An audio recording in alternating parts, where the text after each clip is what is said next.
Sports Minutes with Raushan. But unfortunately, football is a cruel game.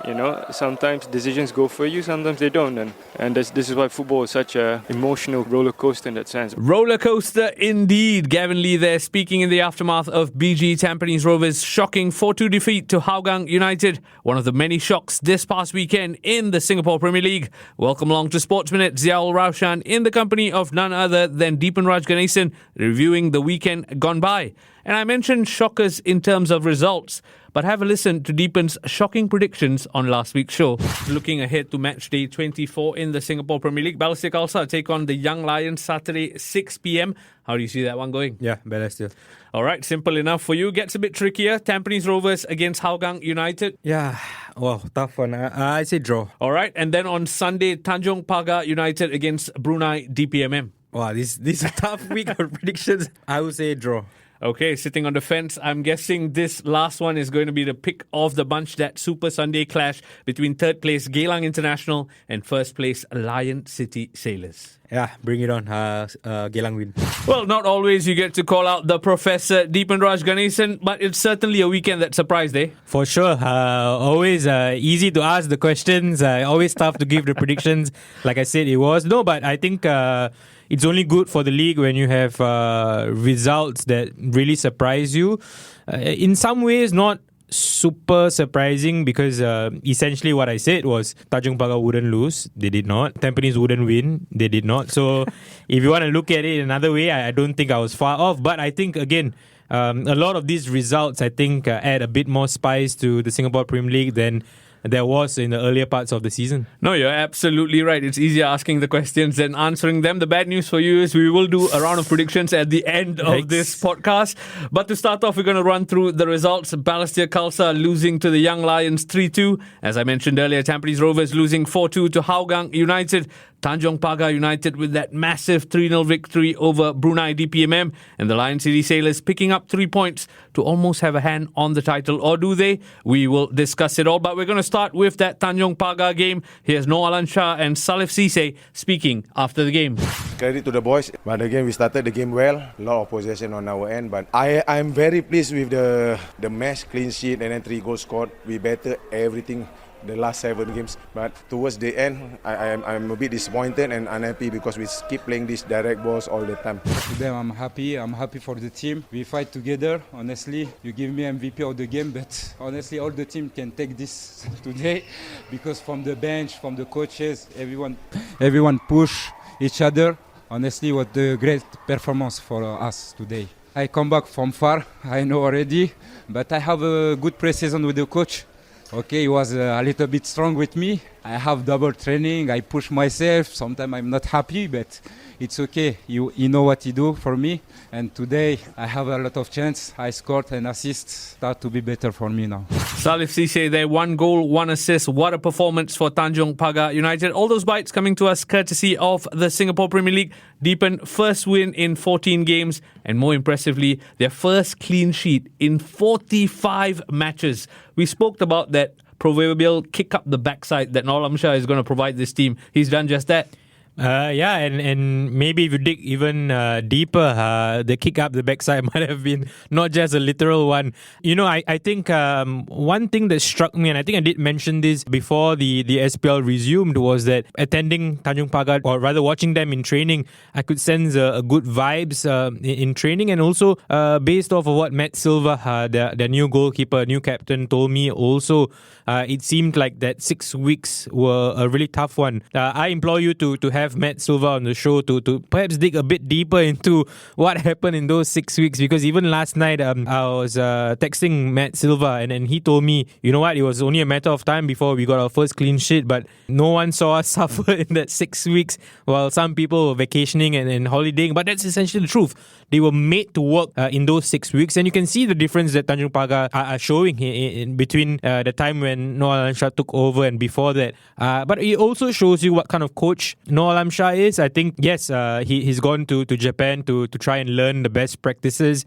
Maybe he hasn't quite applied it the same way because I think maybe you might expect Tanjong Pagar to play a bit more of an attractive brand of football, but this is a bit different where he's come in now to basically stop the rot, right? I think that's what he's done. And you can see his sort of character, his personality in this Tanjong Pagar team. They're fighting for every ball. They're fighting for clean sheets now. And yeah, people sometimes in the Singapore Premier League context always talk about, the coach, is he really that important? It's really about the players that you assemble. Just look at Harizan Jufri and Noel Shah. I think it's clear as day. Yeah, it's clear as day. It's night and day. In fact, I'm going to try and get Matt Silva. Maybe you can pass me the contact once this recording is done. You're absolutely right. We talked about Noel Shah walking the talk. He's actually made this team. You talk about stopping the rot. He's gone one better and got this result now. When you get a result like that, you talk about the power of the coach. What does it do for confidence? Because players start to believe in Noel Shah's ways after this, right? Yeah, exactly. I think you can say all you want in training, you can do all you want in training, but if you are not showing results on match day, then it's hard for players to really buy into what you really want to do. We can talk for days about Brunei DPMM and how they were poor. I think we'll get into that a bit later on. But you have to go out there with confidence in what your coach is telling you to do, and that's what they did here. Of course, tougher games are to come, the Young Lions and DPMM. We are waxing lyrical about a Tanjong Pagar team, but I mean, you can only beat who is in front of you, and that's what they've done in the past weekend. Of course, I think they still can get better, a lot of areas to improve, but with what they have, I think it's brilliant. Yeah, it has to be the result of the weekend, if not the season so far. Let's move it on to DPMM. Dire straits for them because now 3 losses on the bounce to kickstart 2025 in the league. Yeah, this is the most surprising thing to me about the SPL resumption, because I had long expected DPMM to come into this almost second part of the season really very strong because of the additions that they made on paper look to be really very, very strong. But I think there's more to it than what we can see. They don't look together, they don't look united, they don't seem to be fighting for the coach. Seems to be a lot wrong there. Who knows, maybe it might have something to do with the players that are out, whether they don't agree with how Hakimi is being treated. All these things will come up in the conversation now, but the reality is they are so poor out on the pitch at the moment. Having seen Young Lions in the 2 games since the resumption, Tanjong Pagar, there's a case to be made that Brunei DPM are the worst team in the Singapore Premier League right now. Yeah, I think plenty of observers might agree with that sentiment because, as I said earlier, 3 losses on the bounce. You talked about Young Lions there. They delivered shock number 2 of the weekend by beating Balestier Khalsa 3-2. Balestier now suffering back-to-back defeats. And you can hear from Peter Riru here, he's not best pleased. Well, the result is obviously not what we wanted. And I saw a Balestier Khalsa with 2 different phases, let's say. The first half we were second in every 50-50. All the second balls were either in front of our box or in front of their box. We were too late times from the back to the middle third, and middle third to the final third. I thought it was a bit slow. And in the second half, I think we see the Balestier Khalsa that I want to see in terms of aggression, in terms of effort, but also some good football. But you're 2-0 down, and very disappointing. Yeah, certainly we'll talk about the Tigers and their troubles in a short while, but let's focus on the Young Lions. A couple of weeks ago, we questioned where the goals are going to come from this team. Upstep Ethan Pinto to heed that call. Some would say upstep Hafiz in Balestier's goal. No, but I mean, seriously, I think very, very good goals Young Lions scored. I especially liked the interplay from Ethan Pinto and Kan Kobayashi. That was nice to watch. It's almost like not having a striker has sort of made the players want to do more in terms of getting into attacking positions. You can see that Kan Kobayashi is now getting in behind defenses, which is not something that he really liked to do previously. Ahmed Shafiz, pretty decent outing as well. But I think Ethan Pinto has caught the eye for the Young Lions since the resumption. He's someone to look out for. Of course, formerly of Tampines squad, and he's doing quite well at the Young Lions now. But yeah, I mean, I just want to also mention Hafiz since I started off with that joke. You just cannot play in a professional league and just say that, oh, my keeper has what it takes with the feet, but when your remit is what you do with your hands. And Hafiz, really, I understand what Peter Diru is trying to get out of Hafiz. But you cannot go into games with your opponents knowing that we've always got a goal to to come because of what this guy is doing. It's almost like Chelsea with Robert Sanchez, right? That's what Balestier are with Hafiz in goal, and they've got to change that, whether it's with the Vietnamese goalkeeper or other options that they have. But if you are a defender, if you are Abdul, if you are Madhu, and sometimes you can see from some of this body language when they concede goals because of Hafiz, it's frustrating because you can do all that you want in defense, but if a goalkeeper lets you down, then what else can you do? So it's something they have to fix. You cannot just go out in 2025 and say my keeper is good with his feet and that's it. Yeah, you're absolutely right. Balestier need to address their situation. But goalkeeper aside, from the 10 outfield players, I know they've suffered back-to-back defeats, but have you seen enough to give yourself, as a Balestier fan listening in, a bit of hope? Yeah, I thought actually they were pretty unlucky in this game. Kodai Tanaka hit the woodwork a few times. Anton Fase got his first goal, and Fukashiro he's got to improve a bit. I think he's dropped off a bit in form, but Sujita looks to be playing well.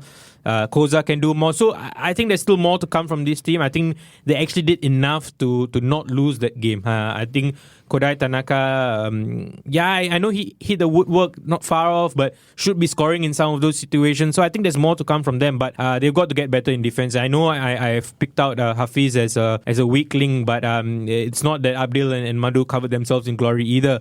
Central of defense was too easy to play through. That's something that's got to be better as well. And when you think about it, bigger challenges lie ahead, because Young Lions getting a result over Balestier is a shock, but there are bigger and better teams in the league. We move on now to shock number 3 of the weekend, and the reason I've put Tampanese's defeat to Hougang here is because it has massive ramifications on the title race. We'll talk about the Sailors in a while, but it's all about Hougang and Robert Iziako, who now has 2 wins in 2, interim charge of Hougang United. Robert, what a display we've seen out there. Statement win here at the Jalan Besar Stadium. How pleased are you with that? Very, very well pleased. The boys suffered a lot throughout the game, and we held on throughout, and we played very good football at the end. And what do you tell your team in debrief just now? I told them that we need to tighten up the defense, because we knew Tampines very well. We knew they're going to cause us a lot of troubles, so we need to stay patient and try to counter them. And it was refreshing to see you go for the win and not, defend the draw with the subs. Unlike the Hougang that we're used to seeing, could this possibly be the Hougang resurgence your fans are hoping to see? I mean, obviously, new changes, so everybody is expecting the new football, and that's a good brand football we want to bring to our fans. We'll talk about the impact Robert Iziako has made at the club in a short while, but there's only one place to start when it comes to this match, and that has to be that controversial third goal. Ball in, ball out for you, Deepan. Tough to say. Based on the replays, I wasn't at the game. Based on the replays, it's really very, very hard to make that call. But to me, Raushan, I think always you got to look at the players that are closest to the action. And BG Tampines players were convinced. They stopped playing. So they must have seen that the ball probably was out. So if you want to judge based on that, the ball was probably out. But I think the referees, they're not going to go on the reactions of Tampines players. They're only going to go based on the replays, and the replays were not sufficient to conclude that it was a clear and obvious error. Yeah, the old adage, play to the whistle, comes to mind. But I wonder if assistant referee Ashok Kumar is listening to this, and a penny for his thoughts. Let's move it on to Robert Iziako. 2 wins in 2, and what a result this was. He's making quite the impression. Oh, fantastic. Again, I think he's got a good squad. I think last week I did mention that not many coaches have the bench that he does. And lo and behold, it was 2 players that came off the bench to sort of win this game for Hougang, Gabriel Kwak and Fan Zulkifli. So yeah, players are there. He's just got to put the pieces together and get the best out of them. And in 2 games, I think that's what he's been doing. And next round of fixtures is the Cup games. And we know Hougang love a Cup run as well. Let's move it on to BG Tampines Rovers. Last week, you mentioned some teams might have come in cold because of the mid-season break. Do you think that was the case for BG Tampines Rovers and why they lost? I feel so. I think they created enough chances to not lose this game, because that Inamoto suspended because of accumulation of yellow cards, so they were missing a focal point as well. Nothing too severe to worry about. First game back, rustiness to shake off. I think they will fare much better in the upcoming games. But is it too little too late? Yeah, exactly. As a neutral observer, we wanted BG Tampines Rovers to be in the title equation, but the Lion City Sailors went out and got all 3 points against Geylang International, 2-1 victors there, and now they are 6 points clear with a game in hand. The thing about the Sailors is we were at the stadium, they didn't really come out with even second gear to get the result. Yeah, and they didn't need to, right? I think that's what the team of 2025 has been for them. They've been efficient at the front, efficient at the back, and then when you are such a team, it's going to be hard to take points off you, and that's what they showed. All the talk about Tomoyuki Doi pre-game, but was very quiet in this one, and that's down down to how the Sailors organized themselves. So kudos to them. Again, you talk about Sailors not having to get out of the first gear, but Shawal Anwar could have had a hat-trick on another day. So I think Sailors look very impressive at the start of the year. Yeah, you picked up Shawal Anwar there in terms of catching the eye with performances. Anu has really revitalized himself. He's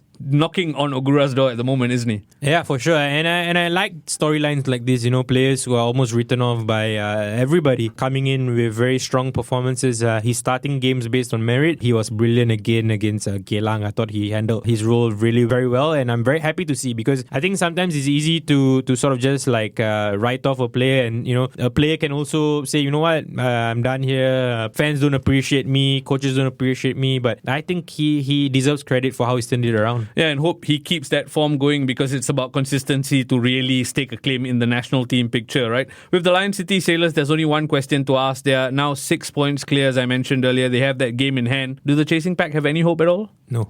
Oh, wow.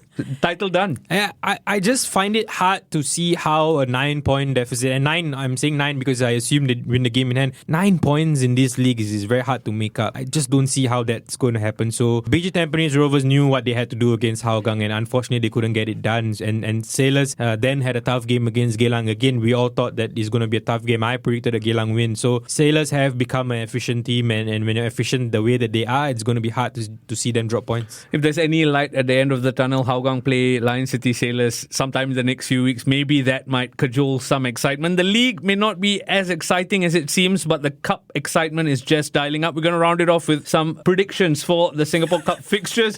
Deepan is already smiling because match day 1 in the group stage kicks off. Tampines Rovers against Brunei DPMM. I know we talked about their league form, but both these teams need a victory. How do you see it going? Yeah, I think BG Tampines. All right, Albrecht Niigata against Hougang United. Wow, I do think Hougang continue their winning ways. Okay, Geylang International against Balestier Khalsa. I say Geylang. All right, and we wax lyrical about Tanjong Pagar United, but they next play BG Patum. Yeah, this one is a tough one because I'm not quite sure what kind of squad BG Patum put out. I assume it's not going to be the strongest, but just based on name alone and quality alone of Thai players, I say BG Patum win this. Fantastic. We wanted to talk about the English Premier League, but the Singapore Premier League has delivered in troves, giving us so many storylines. I urge you to catch up on Deepan's English Premier League article. But in the meantime, Deepan, thank you so much for sharing all your thoughts on the Singapore Premier League. My pleasure. Thank you. Sports Minutes on Money FM 89.3.